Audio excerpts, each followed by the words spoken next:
La estrategia del día es traída para ti por bloomberglinea.com. Muy buenos días, ¿cómo va la economía mexicana? Hay que separar entre recuperación y expansión. Aún no estamos ahí. También un buen cierre de mes para el que es el principal índice de la Bolsa Mexicana de Valores. Y las fintech en Latinoamérica son las que están atrayendo los mejores montos de inversión.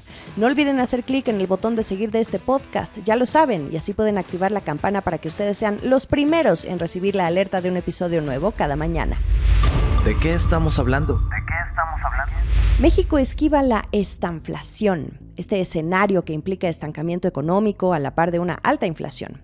La segunda sí la tiene, pero al menos en el tercer trimestre la estimación oportuna del Producto Interno Bruto arroja que la economía mexicana creció 4.26% anual. Estamos hablando del periodo julio-septiembre de este año, contra el mismo de 2021. El dato superó las estimaciones. El consenso del mercado esperaba un 3.3%.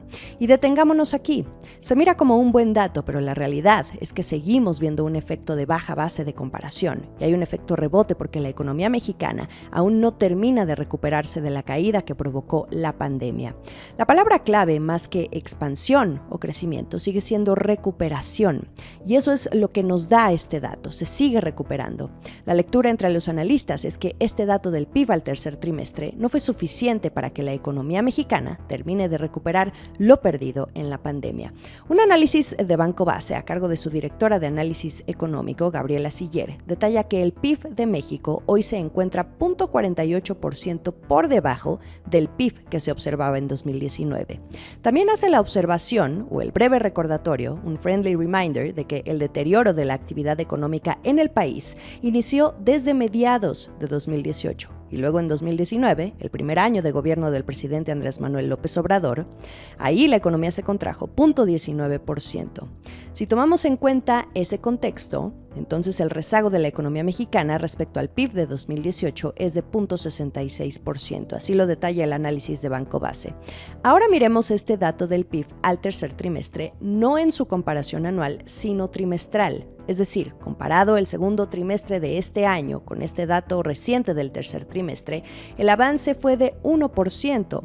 Con esto, la economía mexicana hila 4 trimestres consecutivos con alzas del PIB. La voz.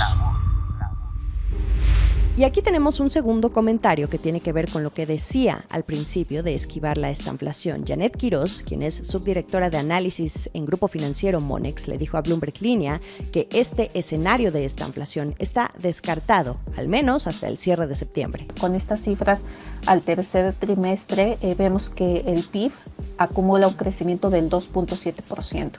Entonces, yo creo que pues realmente esta tesis de que la economía se estaría desacelerando en mayor medida pues no se cumple, y de hecho, con cifras ajustadas por estacionalidad, vemos que la economía crece por 4 trimestres seguidos. Entonces, definitivamente yo creo que no tenemos un escenario de ese tipo. El que está siendo el motor en todo esto es el sector terciario, o el de servicios, que son las tiendas, el transporte y todo lo relacionado al consumo. También los factores que impulsaron este buen dato del PIB al tercer trimestre son las exportaciones y la inversión extranjera directa, específicamente por el nearshoring.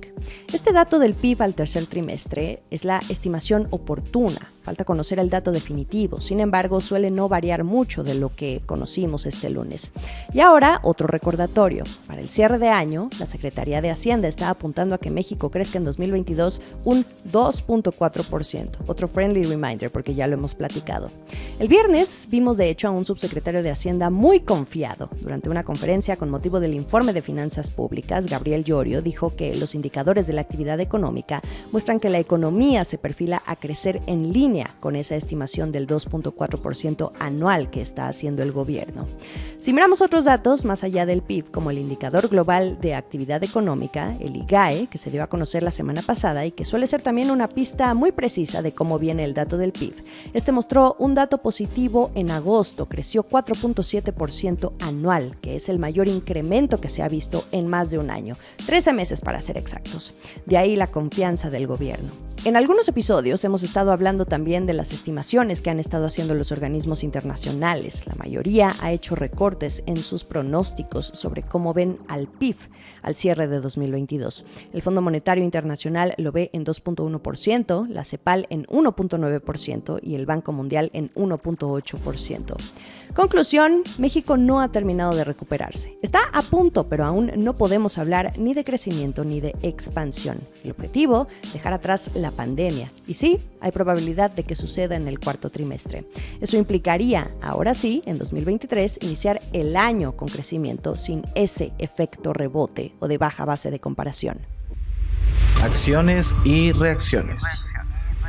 Hablemos de la Bolsa Mexicana de Valores. ¿Cómo cerró octubre? Tenemos los datos, cortesía de Stephanie Suárez, vigilante de los mercados financieros aquí en Bloomberg Línea. El índice de precios y cotizaciones terminó el mes con su mejor desempeño en casi 2 años. Se ven resultados más sólidos, compras de oportunidad e influencia de las empresas de mayor peso, en este que es el principal índice en este centenario centro bursátil.